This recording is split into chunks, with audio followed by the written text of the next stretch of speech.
Efi baby ajiji si kampuano nananom de kukuru hwiase emprega so na adwumaden afia ewo afijase Secretary East mensinemo enne nananom afiduase efo nananom eye odra afahye ne pompon so pa afahye ne hyase no niema bebre na akom dikapa ho ntoma yakona nananom konwa eso awodo so esu awodo a etwa ha ahia yakọ ho nyina akoya amane ene amamre nenne eni dwumadie no empompo so yaboafo a eboa ma yedi dwumadie yi abrew eye Park Prestige Ventures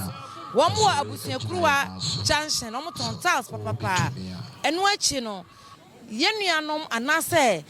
dwumaku a edimu akotene a ebo yenchi dompa ye Ghana Union Insurance Company Limited womo ena eso yemu apia yen ama ya befa dwumadie yi edi abrew Ghana Union Insurance Company Limited Ghana fananyina womatwa ho ahia eya fa ye number no na frɛ ye baby awo bia ye betrew ne ben wo na ne abedi enkita ho na dia ebeboa wo yanka kyerɛw na wo so aboa wo sɛ wo fie japade wadwuma kuo bi na bɛsɛ ɔbɔ wo bai nipadua ye ne nyina monka ye ho ne aka bia ye beto amoso ye da mose Efi baby ajiji si kampuano nananom de kukuru hwiase emprega so na adwumaden afia ma hankra duonu so obenim bosumi nensia Ghana benya fa ho de fi ngesi abrofo nsam ebinu aboba bodin ebinu ya benfo ebinu so ya kunyine ye muamo Ghana ma ye muamo pa ebinu aboba bodin ebinu ya benfo ebinu so ya kunyine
Is mine so, of Yasman Coso, Yahimfo, nay, I saw for me, a domina Shamusa. Yadamasi, say, a brave year, so much as well, a Yamunati, there was about the other Empire. Yea, you know, and Fadia. Obi question, say, Busini. After say, near Groom Sauna, say, or Mampani, a belly actually, no question. And na yakase unity a anomakwa ama ese afijasman e bia to ha maye yakase yenso yebesom na yama apuntuo aboma yimu de de adwani na yeba se yeba na yabewie odura ye odura yeso na yakase Yalu odrai yabeye den nyama afijasman enso akoso adwanti ne bae adwuma ne yahyehyɛ empa ni so nyankopɔn na betena adwuma so benso mi de metena onyankopɔn na nso aresa adwuma nyina bekɔ yie amadia no nyam ama onyankopɔn na nanom asɔfo mpanyifo nyina nte adamase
Bedwani a ono so ewo sechere east mansinimu ha e de nano disem atudwa sei e na okan e di kai bedwani ankopo asese wa basade ya na ene die na koye sonko esanse eye odura e homecoming se obi bia oye biase ni bebia wo bia refre wa ba ha ni abetwa kwan a ebetumi aboa amaye kuro no akɔde o hwɛ de nana atro wa ha nana sɛ yenya inkabom na yenya inkabom a yɛde aba impuntuo ɛwɔ ha yɛbɛnya inkabom so a na first of all ɛwɔ sɛ ye abesi ekono yeja emaniko ye wo bi enye politics aka etimi je wa sese wo ma bi kwa bi ya se wo ni ya se bi ya ba sante mai mu ha no musu e bi ya wo ma bi e mo na oye de o fi emphasize ye wo wa house o tina ho. It's a citizens, there were two classes. First class citizens, Omoya Womo had to have two. And the second class citizens, Mona, Mama, maame mo ne we akodi ba o be bia ya wo mo ye wie ya no so no be bia ye fi no e fa da ye di ni ache a ye be boa. It is a second class citizen for the year be boa na first class citizen ye who need choice. I was saying who said Edra in campaign because of TFC, I was saying it's not going to take us anywhere. If you meet an anonymous, it is yes, politics. But an anonymous here, politics, who will move on also, you would be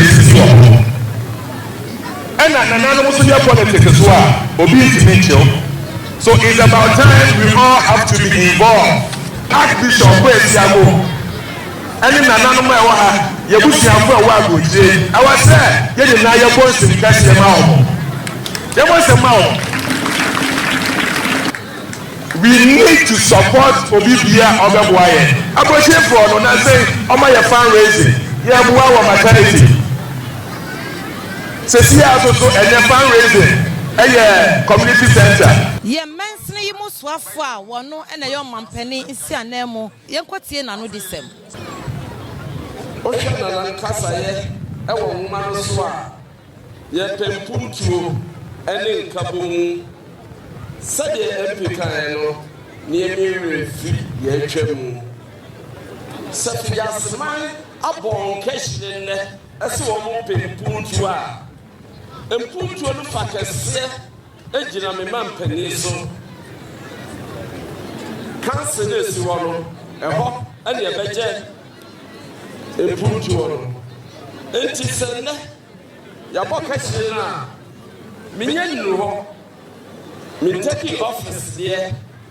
na so mesha na no mbose so nyame ma ya hoden a afisa sa ebesa hia se ye bodwa no na me no nyina ye wo bibi pa bia ye tene yensa ebo so ame ye nya je akasa Akyerɛkyerɛfoɔ bi nso abɔmmɔden atete yɛ mmabunu yɛ a wɔn nso wɔanwene biribi a wɔbɛka fa afidase ho. Nananom minimu sɛ mumu dodoɔ no ara na anim kwai a kraifa so da ne bɛyɛ edi afiduase sɛnti me abakɔsɛm hema mɛbɛtwa mo kwai a kraifa so da ne bɛyɛ edi afiduase nananom impanyufoɔ sɛ abakɔsɛm wɔ hɔ yi akyi kasa sɛnti mesrɛ mo munya kom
nanso ampanyinfoɔ sɛ fɔfie antoata na wɔadware aba mu no nti Nana Kwame Owusu bɛdi Nana Yakra adeɛ na afei Nana Odrɔre su bɛdi Nana Kwame Owusu adeɛ na afei na krakra Nana Adu Ameya Otosumienu anso bɛfa akonnwa no wɔ berɛ a Nana Diare kwani nsɛm akyire no afigyase atumpama inai abaya sɛkyɛ apoyɛ mansini ahenkuro ɛgyadeɛ ne adwuma kyekyere a ɛwɔ kuro no mu nananom medamo sɛ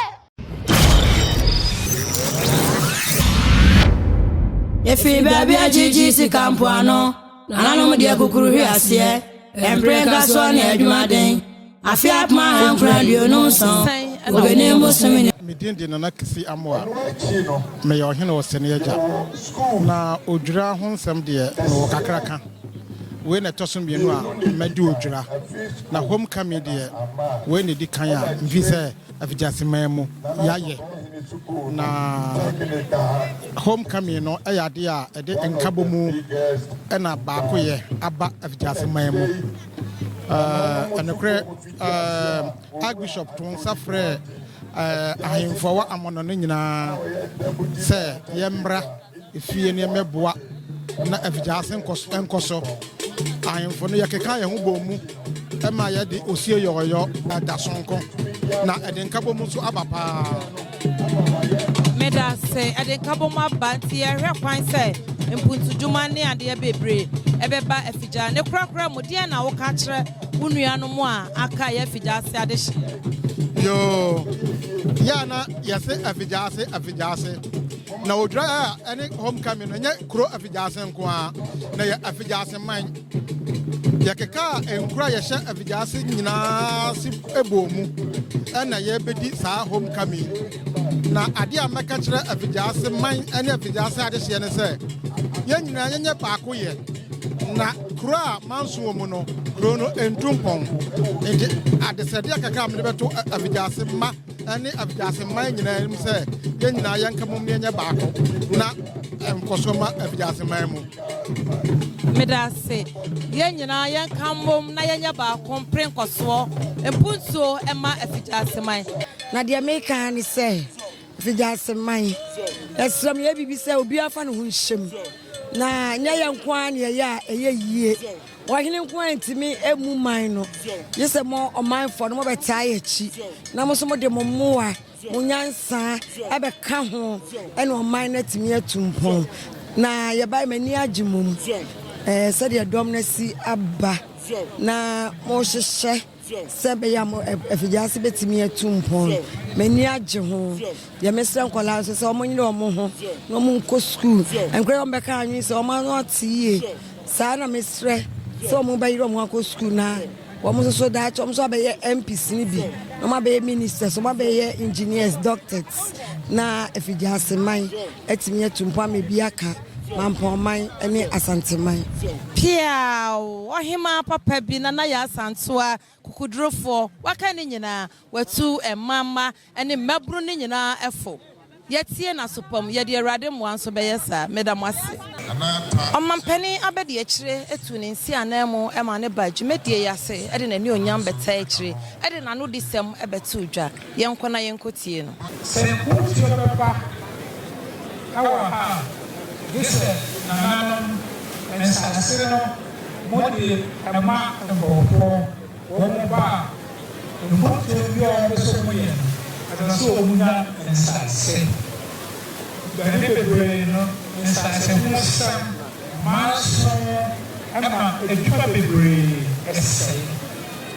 nana yɛbɛsrɛ mo ane nsase DC ane member of parliament almost anybody did come on a tia na most many asem mo de amo na mo de aba nkan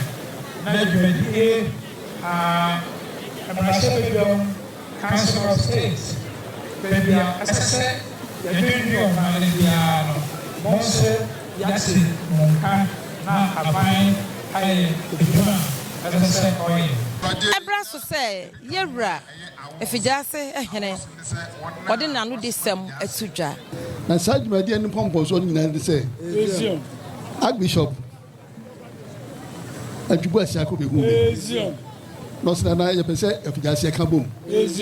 Exactly, and yet I told you, Ujani at the moon, that and Cassa, and your noise, and your my answer, wait him to I'm a idea, who say, you try Ujano. I had it and Coso. Yajina, who say, Punto, and a beer apple. The Punto Sunina, so say, Bracoye, a courier, Yajina, you bear back. The saying, I be a Bacuna, you wake away to cry, and Punto no ebata. It be safe just for them, do be of Yassas. Our Babua, Archbishop. They are nearby. Now, Mukai, now say, yeah, America for UBC. Emergency hospital. Emergency hospital, yeah. Because of Kumu, Ufimampon, Nibia now, Yanesi, fell to Kumasia. I don't buy if Yasia a shot. Never to my video at Yansa. Then Sabensa. Osiyanso ebe yewi na mo afijase fosu edia na mo ye yes so ebe educational center ebi ebe hia de nyina ya de ani na afi ya akakan ya nsamsam edini community center na ebe sie obi oba bia bi obi ase one more one man on US one more so ebe ka bibi kire nananom emergency military now yenya mu wachina yebesi amna boto project bia Archbishop Ediato Kombia architects draw plan am to atia emuye ebekoto adi huduma yegina ha awie ya chanu se ekuta ankani sika no 6 million and yato yedi ekwa enedumade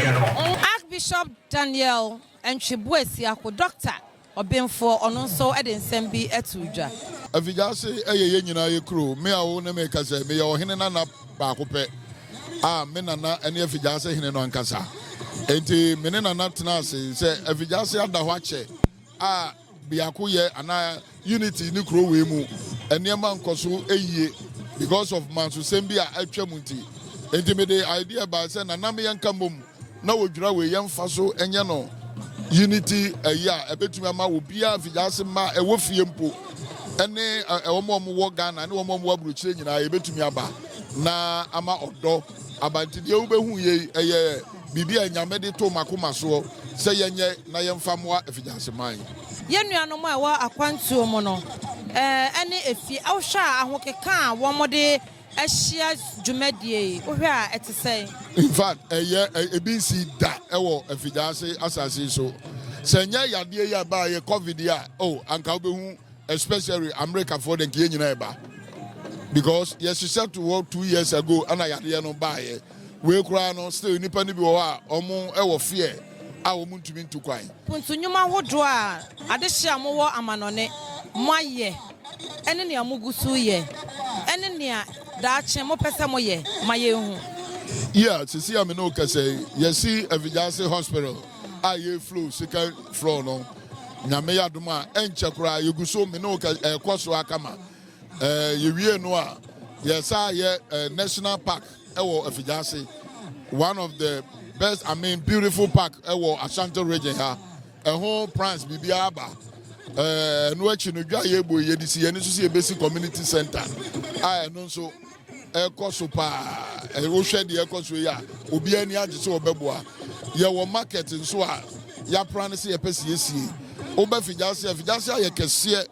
kronomo anipa na doso traffic abakrom ho ye pewe nso a ye bebie the new stations ama traffic nso akoso entempuntuo de bebre ne de agu yanim wo mo a esom ha nyina wo mo antimi amma di asem na wo ka akere wo efa ye mpuntu a ye pre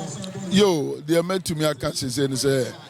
wo hwe de akoso ya obi a wo ba bia wo hu de aduru yefiti ase na eden but ene de ye hu ebi si wa fijase da enti mesre obi bia ba bia wo bia se omo moden enya odo ema ne man oman ni di ya ye nyina ye ni begim ewa ha se wo hwemu nso a afijase se de o ka nkro bebre ehye fijase ase nkro bebre about 27 or 29 and a chef fijase ase ye de wo mu nyina ka ho bi enti e kampuntu a ye de be kokko nkro ni nyina ase ama ye nyina ka bom aye kese me babia wutie mi bia no wo ye fijase ni wo frɛ fijase nkro a me ye bia ase a bomodin se ebe ye wasede na emwa bia wo betumi de aboa bia no fabra beboa na fijase nko na nem nyame nhira mu nyina aya odra afasha nananom afiduase man ede hye so ene ne pompon so na dwumadie no ahyase no nananom ye amane ne amamre bebre nananom ko bosom infojo so oya amane wamko eso afiefi ekoya amane nananom ko subri so nananom ewo fufuo ema afiduase hene nana adu ameya watosumienu etna ase echechama nananom enya bi edie ne nyina ye amane ene amamre odra afahye amane de ebi akwaso na enne ne mpompon so Park Prestige Ventures womoton tiles papa sawu sidan wasidan ya wie ayedada renovations enko bia say Park Prestige Ventures womo abusiakuru wa junction hwehwe womo na ne womo ni komo bia wo bia wo besom feso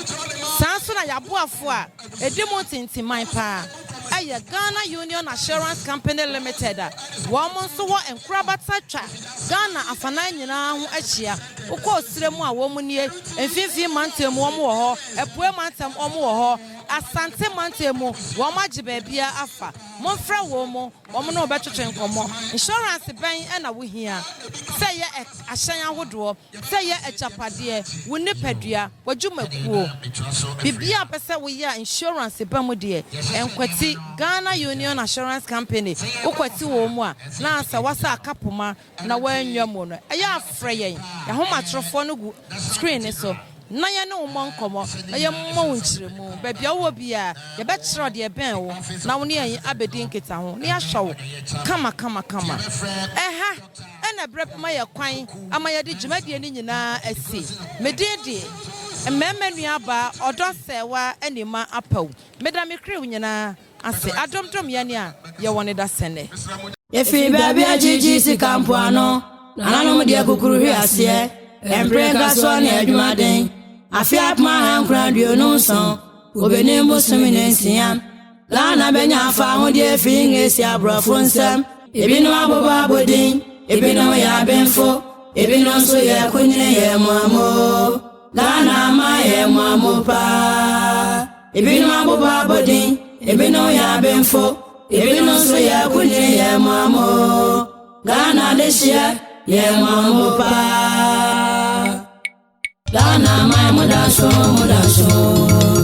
Amansambo mudi baby amukobia Ghana ma mudaso Amansambo mudi baby amukobia Ntima weni nyisa ufrigano Amapunti ogya yeso na yesombio Ntima weni nyisa ufrigano Yatati se bebrebe mumienyayo Ntima weni nyisa ufrigano Aye matuma ka bebebe ya mumienyayo Ye muame mpani fwa